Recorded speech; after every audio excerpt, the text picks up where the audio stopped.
Ok, pues vamos a ver entonces. Muy bien, ustedes ya saben lo que Jimán dice, no argumentos, estamos para aprender y pasar un buen rato.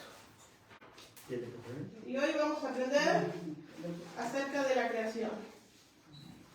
Vamos a estudiar algo que es fundamental para nuestra comprensión de toda la Biblia, es la base de lo primero. Comenzamos desde el principio, en el primer capítulo de la Biblia hoy. La mayoría de esta historia se encuentra en Génesis 1. Pero antes de ir al texto, necesitamos comprender un par de cosas. Nosotros sabemos que la Biblia es útil para nosotros, aprendemos de la Biblia, cómo vivir y muchas otras cosas que son útiles para nosotros, pero cuando se escribió la Biblia, nadie estaba pensando en nosotros en ese momento, ¿verdad?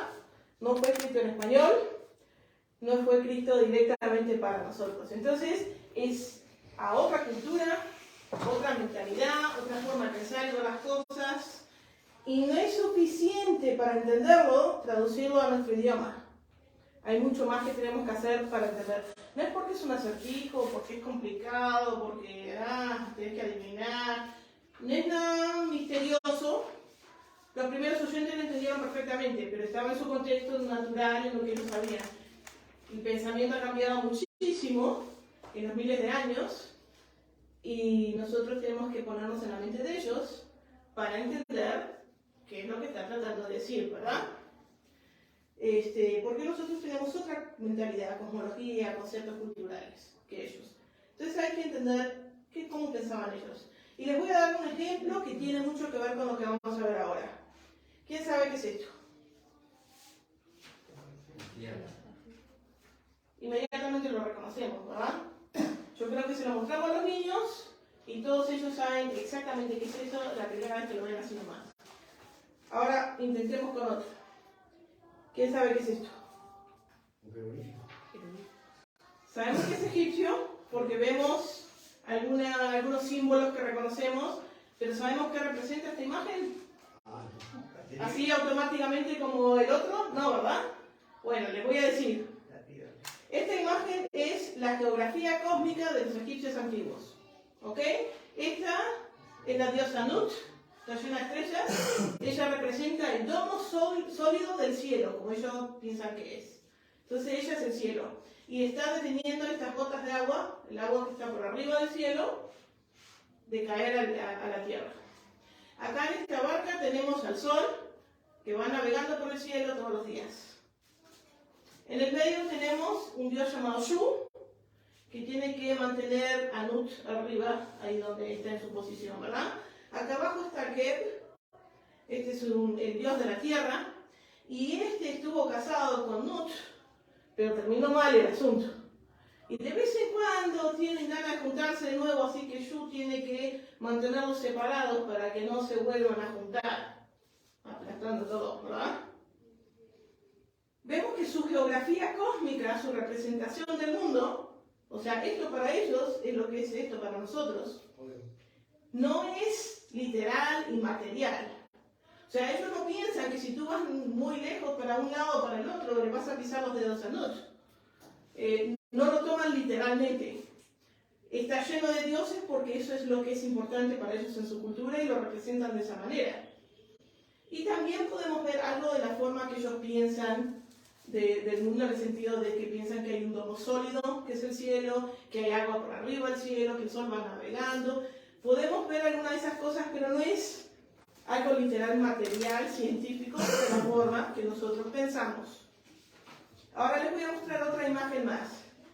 Esta imagen representa lo que está descrito en la Biblia, lo que los antiguos israelitas pensarían de una geografía cósmica. Ahora, ellos no hicieron imágenes que nos quedan, así que esto fue hecho por un artista más recientemente, moderno, y van a reconocer como que más moderno cierta parte de la onda, pero representa lo que está en la Biblia. Y aquí vemos el domo sólido del cielo, las aguas arriba del cielo, un solo continente. Vemos los pilares de la tierra que lo mantienen alzado.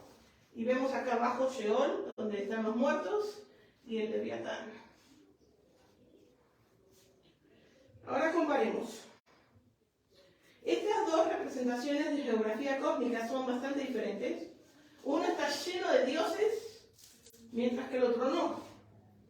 Además del hecho de que este fue hecho más recientemente. Pero son más parecidos entre sí de lo que son con esta imagen. Dicho de otra manera, cualquier israelita antiguo que ve esta imagen sabe exactamente lo que representa. Lo reconoce al toque. Y los egipcios también. Pero si ven nuestra imagen, no tienen ni idea. ¿Qué es eso? No tienen idea, ¿verdad? Entonces tienen una forma muy diferente de pensar que nosotros. Es importante comprender de que Israel antiguo existe dentro de una cultura, un tiempo diferente al nuestro, ¿verdad? Su forma de ver el mundo no es idéntica a sus vecinos, como los egipcios o los babilonios, etc. Tienen sus diferencias bastante grandes. Pero algunas cosas básicas, algunos elementos básicos de cómo funciona, los tienen en común y tienen mucho más en común con ellos de lo que tienen con nosotros. Entonces tenemos que tratar de entender cómo ellos piensan para poder entender qué es lo que está tratando de decir el texto. Para comprender la historia de Génesis 1, tenemos que entender cómo ellos piensan de la creación y no como nosotros pensamos de la creación. Porque nosotros, cuando yo les digo, vamos a hablar de la creación del mundo, pensamos en una creación material. Piensan, ok, me va a decir cómo llegó a existir el mundo, y los ríos, y los mares, y la tierra, y los árboles, y las plantas, y los animales, etc., ¿verdad? ¿Cómo llegó a existir esta cosa material? Eso no es lo que ellos piensan. No es lo que ellos se refieren cuando hablan de creación. Lo material no es muy interesante para ellos, no les importa mucho. Nosotros leemos Génesis 1:1, en el principio Dios creó los cielos y la tierra, y concluimos que se trata de cómo llegó a existir este universo. Pero esa no es la historia que está contando, porque en la antigüedad no se interesaba mucho por la parte material. Su interés, su preocupación, es en el proceso de cómo las cosas llegan a definirse, tener propósito y función y orden, ¿verdad? Es cómo van de estar en caos a estar ordenados y tener su función propia. Eso es cuando son creados. Ya existían, pero ahora tienen su orden, están en su lugar, tienen su función, ahora existen. Les doy un ejemplo. Esta es mi casa. Si les interesa saber la historia de la creación de mi casa, aquí mi suegro les puede decir, por ejemplo, todo el proceso de cómo se diseñó, cómo se fue construyendo, la instalación de plomería, electricidad, las mejoras, el revestimiento de piedra, cuándo se le agregó esto, aquello, lo otro. Ahí les puedo decir todo eso. Pero hay otras historias que podemos contar. Por ejemplo, les podría contar la historia de la creación de mi hogar. Entonces les diría cómo llegamos a Estados Unidos con las valijas, y luego las cosas que vinieron, y teníamos todo un desastre, un despelote en la casa, y cómo elegimos, vamos a usar el dormitorio arriba, y abajo esto va a ser una oficina. Por lo que mi oficina tiene un escritorio en vez de una cama. Y arriba tengo un placar, tengo una cama. Y cómo elegimos poner la mesa adentro de la cocina y tener más espacio en el living. Y así fuimos dando orden y propósito a cada espacio y cosa en la casa. Esa es la historia de creación, como lo ven los primeros oyentes. No se trata de la construcción del mundo, se trata del orden del mundo, cómo las cosas llegan a tener funcionamiento. ¿Verdad? Eso es lo que vamos a estar estudiando hoy. Y con eso vamos al texto. En el principio Dios creó los cielos y la tierra. La tierra estaba sin orden y vacía, y las tinieblas cubrían la superficie del abismo. Y el Espíritu de Dios se movía sobre la superficie de las aguas. El primer versículo, hasta tierra, en el principio Dios creó los cielos y la tierra, es como un título, es como, esto es lo que les voy a contar, el resumen, esta es la historia que se viene. Malentendemos esto a veces y pensamos, ok, ya nos dijo que Dios hizo toda la materia y de repente está desordenada y vacía y tinieblas, y ¿qué pasó? ¿Qué pasó entre el versículo 1 y el versículo 2? Porque Dios no haría algo desordenado, ¿verdad? Pero eso no es un problema si entendemos de que esto no se trata de crear materia, se trata de crear orden. El primer versículo es simplemente esto es lo que les voy a contar y comienza, la tierra estaba sin orden y vacía. ¿Por qué? Porque esta es la historia de cómo Dios va a poner ese orden. ¿Verdad? Entonces ahí es donde comienza la historia. Comienza con caos y Dios va a ir poniendo orden en el caos. El primer día. Entonces dijo Dios, sea la luz. Y hubo luz. Dios vio que la luz era buena y Dios separó la luz de las tinieblas. Y Dios llamó a la luz día y a las tinieblas llamó noche. Y fue la tarde y fue la mañana un día. En el primer día de la creación no vemos a Dios haciendo materia. Vemos a Dios poniendo orden, separando luz y oscuridad, cada uno en su lugar. Está creando periodos de luz y oscuridad que van alternando. Día, noche, día, noche. ¿Nota que dice y le puso a la luz día? ¿Por qué llamó a la luz día y no la llamó luz? Porque realmente no es la luz la que le está dando nombre, es el periodo en donde hay luz, que es el día, y el periodo en donde hay oscuridad, que es la noche. Dios está haciendo esos periodos que van alternando y es la base del tiempo. Así que no es materia lo que ha creado, es el tiempo que ha creado el primer día. ¿Verdad? Entonces vamos al día número 2, a ver qué sucede. Entonces dijo Dios, haya expansión en medio de las aguas y separe las aguas de las aguas. Dios hizo la expansión y separó las aguas que están debajo de la expansión de las aguas que están sobre la expansión. Y así fue. Y Dios llamó a la expansión cielos, y fue la tarde y fue la mañana el segundo día. La expansión a la que se refiere es el espacio entre las aguas de arriba y las aguas en la tierra. O sea, en esta visión cósmica, la separación de estas aguas y estas aguas. La palabra que usa aquí probablemente no es el domo sólido del cielo, sino que se refiere al espacio intermedio. O en la gráfica egipcia, lo que representa el Yoshu. Es el espacio en el medio entre las aguas arriba y las aguas abajo. Es el ambiente, el aire. Recordemos un momento de que el propósito de Dios en la Biblia es revelarse a sí mismo. Dios no está haciendo un libro de texto de ciencias y no tiene ningún interés en corregir sus ideas de cosmología. Bueno, te voy a decir quién soy yo, pero primero tienes que entender que los átomos... No. Dios usa el contexto que ellos tienen, lo que ellos conocen, para decirles la verdad de quién es Él. Yo soy el que puso este orden. Tal vez nosotros no tenemos aguas arriba del cielo, pero como ellos lo entienden así, esa es la forma que se comunica. Y esto es importante entenderlo porque muchas veces tenemos la iglesia contra los científicos, ¿no? Como que si fuera una guerra, religión contra ciencia. Pero no es una guerra porque son dos cosas diferentes. Está perfectamente bien seguir la ciencia de cómo llega a existir ciertas cosas, porque esto no está hablando de la existencia de las cosas materiales y cómo llegan a surgir. Es una revelación de Dios comunicado en términos que los primeros oyentes podían entender. Entonces la expansión, como ellos lo entendieron, que separa las aguas, es parte de lo que ordena el clima. Entonces el primer día Dios ordena el tiempo y el segundo día establece el clima. Seguimos con el día número 3. Entonces dijo Dios, júntense en un lugar las aguas que están debajo de los cielos y que aparezca lo seco. Y así fue. Dios llamó a lo seco tierra y al conjunto de las aguas llamó mares. Y Dios vio que era bueno. Entonces Dios dijo, produzca la tierra vegetación, hierbas que den semilla y árboles frutales que den su fruto, con sus semillas sobre la tierra según su especie.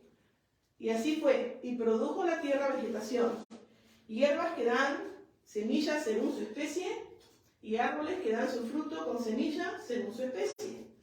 Y Dios vio que era bueno, y fue la tarde y fue la mañana del tercer día.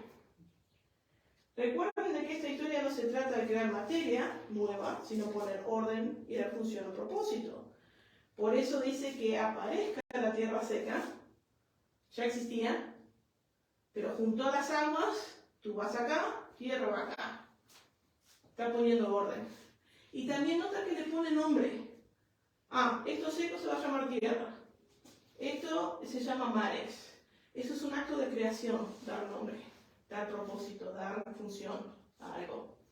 Cuando se trata de las plantas con semilla y los árboles con fruto, con semilla, otra vez no es que está creando algo de la nada, aunque sabemos que Dios también hizo eso, pero esa no es esta historia. Esta historia se trata de que estas cosas necesitan tener una función de reproducirse, para que haya más plantas, para que haya más árboles. ¿Por qué? Para alimento. Así que Dios ahora en 3 días ha creado el clima, la comida, el tiempo, ¿verdad? Son 3 de las cosas muy importantes para nosotros hoy. Sigamos con el día 4. Entonces dijo Dios, haya lumbreras en la expansión de los cielos para separar el día de la noche, y sean para señales y para estaciones y para días y para años, y sean por luminarias en la expansión de los cielos para alumbrar sobre la tierra. Y así fue. Dios hizo las 2 grandes lumbreras, la lumbrera mayor para dominio del día y la lumbrera menor para dominio de la noche. Hizo también las estrellas. Dios las puso en la expansión de los cielos para alumbrar sobre la tierra, y para dominar el día y la noche, y para separar la luz de las tinieblas. Y Dios vio que era bueno, y fue la tarde y fue la mañana, el 4º día. Ahora Dios está colocando luces. Cuando habla de sol, luna y estrellas, es muy fácil para nosotros, otra vez nuestra mentalidad, llegar a concluir, eso es un objeto material. La luna, sí, no. Pero recordemos que ellos no sabían que eran objetos materiales. Ellos no sabían que había un sol que era un objeto, una luna que es un objeto. Simplemente eran luces. Así lo veían. Es interesante también notar de que no nombra sol y luna. En ningún momento usa su nombre. Y eso es a propósito, es muy importante. Porque en esa época, el nombre para el sol, el nombre para la luna, también son los nombres de los dioses de sol y luna. Y aquí el autor quiere dejar bien claro que no está hablando de dioses, está hablando simplemente de luces. Por lo que les habla de ellos como la lumbrera mayor, la lumbrera menor. Todos sabemos a qué se refiere, pero no hay confusión de que esté hablando de dioses. Seguimos con el orden y funcionamiento que Dios establece. Antes separó luz y tinieblas, creando el tiempo, creando los días, ¿verdad? Y ahora agrega el sol, luna y estrellas que crean meses, años, estaciones, que son muy importantes por la forma que funciona el tiempo para nosotros, para sembrar y cosechar y todas esas cosas. Muy importante lo que está haciendo aquí. Le da orden y función particular, ¿verdad? Donde antes había caos, ahora está empezando a haber meses, está empezando a haber años, está empezando a haber estaciones que siempre siguen uno tras el otro, ¿verdad? Día 5. Entonces digo Dios, llénense las aguas de multitudes de seres vivientes y vuelen las aves sobre la tierra en la abierta expansión de los cielos. Y Dios creó los grandes monstruos marinos y todo ser viviente que se mueve, de los cuales, según su especie, están llenas las aguas. Y toda ave según su especie. Y Dios vio que era bueno. Dios los bendijo diciendo, sean fecundos y multiplíquense, y llenen las aguas en los mares, y multiplíquense las aves en la tierra. Y fue la tarde y fue la mañana el 5º día. Ahora Dios ordena a los seres vivientes del agua y del aire. Les da un lugar y un propósito a las aves, los peces y otras especies marinas. Ellos vuelan o nadan en el agua, y además como las plantas que dan semilla, cada uno se reproduce según su especie. Una ballena no se reproduce y sale un pez. Cada uno en un orden. se reproducen y llenan el espacio que Dios les ha dado a cada uno.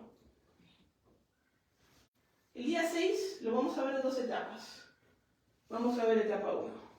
Entonces dijo Dios, produzca la tierra seres vivientes según su especie, ganados, reptiles y animales de la tierra según su especie.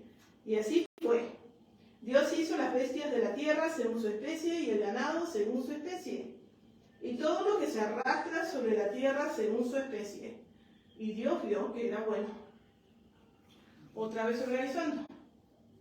Como pueden ver por la foto, yo no soy fanática de los reptiles y los bichitos, pero están incluidos, simplemente falta espacio, tuve que elegir los que me gustaban a mí. Así que eso es lo que tenemos para ver.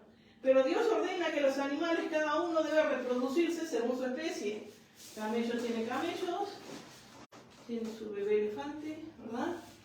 Y cada uno se reproduce según su especie, tiene su orden. No viven de la misma manera estos dos, tienen diferentes lugares donde viven, diferentes cosas que hacen. Cada uno tiene su propósito, su diseño y su función. Dios está poniendo orden. Y ahora Dios está por ordenar su obra maestra. Y dijo Dios, hagamos al hombre a nuestra imagen, conforme a nuestra semejanza, y ejerza dominio sobre los peces del mar, sobre las aves del cielo, sobre los ganados, sobre toda la tierra, y sobre todo reptil que se arrastra sobre la tierra. Dios creó al hombre a imagen suya, a imagen de Dios los creó, varón y hembra los creó. Dios los bendijo y les dijo, sean fecundos y multiplíquense, llenen la tierra y sométanla, ejerzan dominio sobre los peces del mar, sobre las aves del cielo y sobre todo ser viviente que se mueve sobre la tierra. También les dijo Dios, miren, yo les he dado a ustedes toda planta que da semilla que hay en la superficie de toda la tierra, y todo árbol que tiene fruto que da semilla, esto les servirá de alimento. Y a todo animal de la tierra, a toda ave de los cielos, y a todo lo que se mueve sobre la tierra y que tiene vida, les he dado toda planta verde para alimento. Y así fue. Dios vio todo lo que había hecho, y era bueno en gran manera. Y fue la tarde y fue la mañana el 6º día.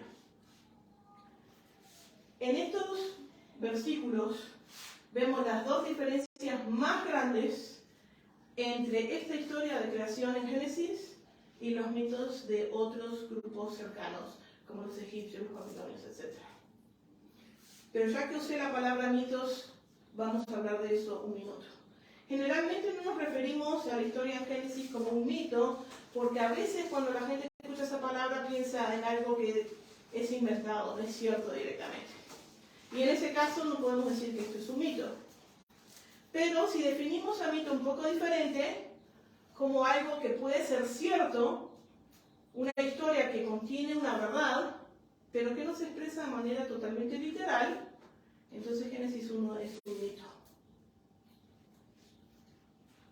Expresa una verdad de que Dios es el que puso orden y tiene un propósito en el cosmos, pero no es literal que fueron 6 días de 24 horas que funcionó todo exactamente de la forma que lo expresa. Esa es una forma de expresar algo que no podemos entenderlo por completo, pero expresa una verdad mayor, ¿verdad? Ahora, las dos diferencias entre este mito y los otros mitos. Los otros mitos de creación se tratan de un conflicto entre los dioses. Los dioses están peleando por quién va a ser el superior. Hay caos, hay conflicto, hay drama. El Dios que termina siendo el creador del cosmos, que pone su orden, debe combatir y conquistar las fuerzas del caos para imponerlo. Este orden se establece para su propio beneficio, para sus aliados, los otros dioses que pelearon con él. Todo está pensado para que ellos, los dioses, lo disfruten. Y de hecho crean al ser humano cuando se cansan de hacer tanto trabajo y necesitan un esclavo que lo haga por ellos. Esos son los mitos de otras culturas del Antiguo Oriente Próximo, ¿verdad? Es como ellos describen las cosas.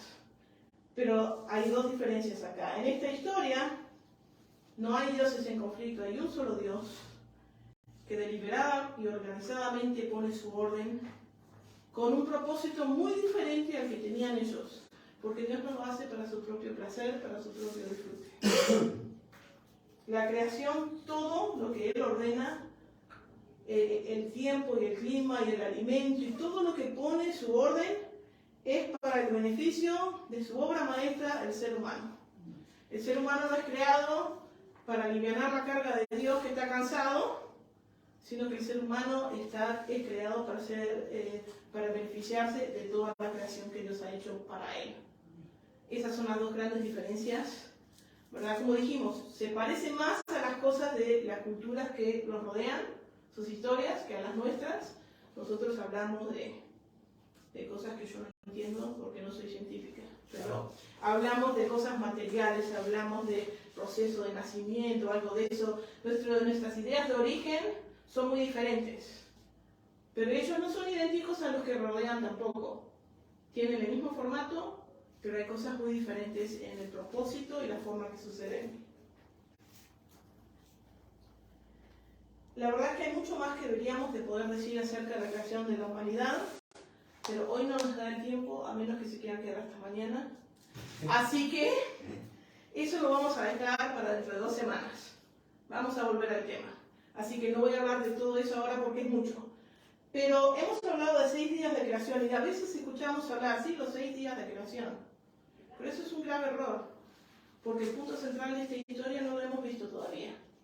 Y viene el 7º día, y esto es a lo que todo apunta. Así fueron acabados los cielos y la tierra y todas sus huestes, o sea, lo que en ellos hay. En el 7º día ya Dios había completado la obra que había estado haciendo y reposó en el 7º día, el día 7º, de toda la obra que había hecho. Dios bendijo el 7º día y lo santificó, porque en él reposó de toda la obra que él había creado y hecho. Para nosotros el 7º día no hace sentido. Tenemos preguntas, por ejemplo, ¿por qué Dios tiene que descansar? ¿Acaso se cansó? ¿No? Tipo, Dios no se cansa, la Biblia nos habla de eso, Dios no se cansa, no necesita tomar licencia. Entonces, ¿por qué descansa el 7º día? ¿Qué tiene que ver esto? Y aún más que eso, ¿qué tiene que ver el descanso o el reposo, es otra palabra para descanso, con la creación? No es una actividad de poner orden, no es una actividad de traer a la existencia algo. ¿Qué tiene que ver con creación? El descanso. Es por eso tal vez que quedó en el 2º capítulo, cortaron después del 6º día. Es por eso a veces que hablamos de los 6 días de creación.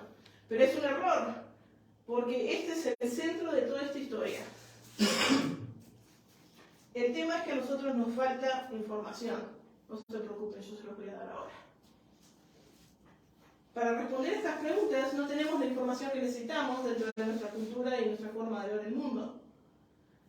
Si esta historia lo lee un egipcio antiguo, un babilonio o algo de eso, leyendo esta historia que acabamos de ver, dirían, es la historia de un templo. ¿Cuántos de ustedes aquí tuvieron esa reacción cuando leyeron esto? Es la historia de un templo. ¿Qué templo? La palabra templo no está aquí, pero para ellos sería obvio. Entonces, ¿qué es lo que nos falta? Primeramente, ¿qué es un templo? Esa sería una buena pregunta para empezar. Un templo, primeramente, es donde Dios descansa. Un templo se hace para que Dios venga y descanse en su templo. Entonces, cuando alguien de esa época lee algo así y dice, y en el 7º día Dios reposó, se hizo un templo y reposó en su templo. Es una historia de un templo. Un templo es el centro de comando del cosmos. Habiendo ya establecido el orden, ahora Dios está en su templo y puede comandar todo que ya está funcionando según su orden. Ya puede reinar. Finalmente, el templo es donde el Dios está entronado. Dios descansa porque se sienta en su trono. Estuvo haciendo todo este trabajo y ahora se sienta en su trono y puede reinar porque ya está en orden. Puede descansar de esa obra. Así que el descanso o reposo de Dios es el equivalente al gobierno de Dios. Dios ahora está gobernando.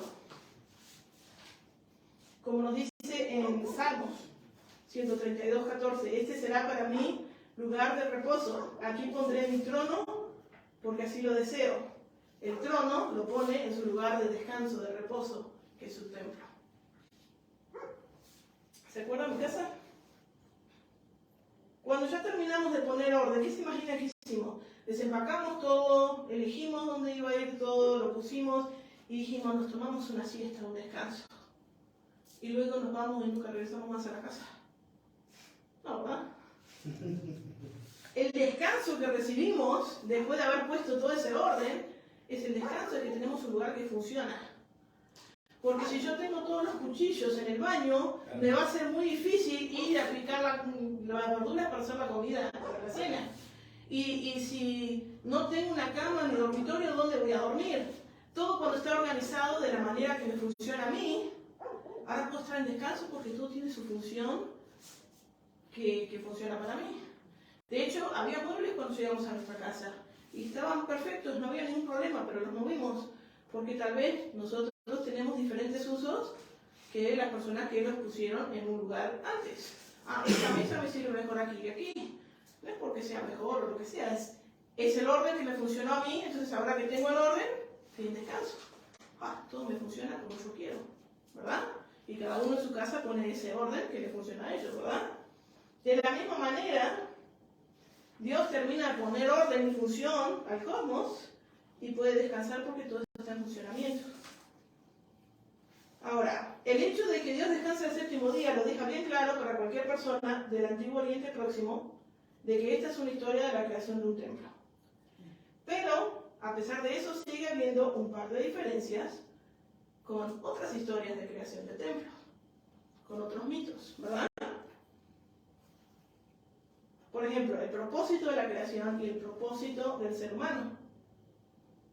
En las otras historias, los dioses, cuando crean a los humanos porque se cansaron y quieren tener esclavos.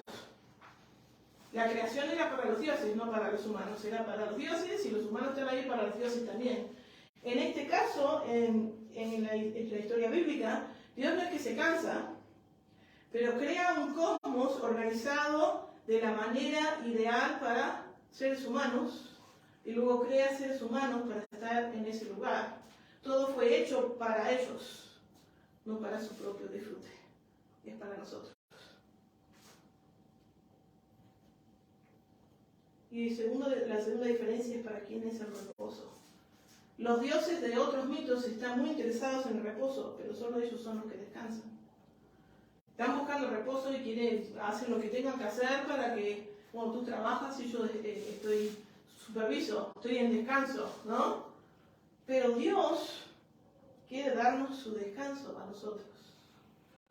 No es solo para Él, sino que lo comparte y lo ofrece a la humanidad. Es una temática que empieza desde los primeros capítulos de la Biblia aquí hasta los últimos capítulos de Apocalipsis, el final de la historia. El descanso, el reposo de Dios que ofrece para la humanidad. Y eso es algo que vamos a hablar muchísimo porque se desarrolla constantemente en la narrativa bíblica, así que definitivamente vamos a hablar mucho más de eso. El clímax de la creación. Si estamos hablando de los 6 días, el ser humano es el clímax. Nosotros somos la obra maestra somos nosotros para el propósito por el cual todo el resto fue hecho. Todo el resto fue creado. Pero el descanso o reposo de Dios es el verdadero clímax de la historia de creación.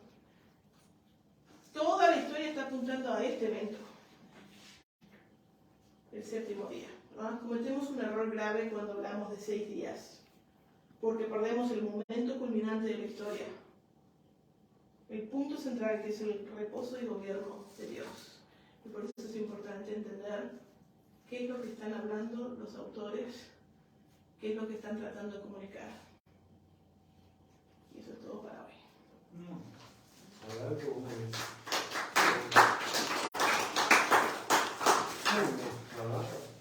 Así que brevemente vamos a tener una oración y así pasamos a la comida. Todos disfrutamos, ¿verdad? Disfrutar la pizza. Ahí está. Pasamos por lo importante, pero primero vamos a orar. Señor, te damos gracias porque nos has revelado en la Biblia quién eres, porque quieres que te conozcamos. Te pedimos que en esta semana nos ayudes a disfrutar del orden que tú pones en el caos de nuestra vida. Que en los momentos que todo está en desorden, que todo parece no estar funcionando, podamos confiar en ti para poner orden y estabilidad y tranquilidad para que podamos entrar en tu reposo.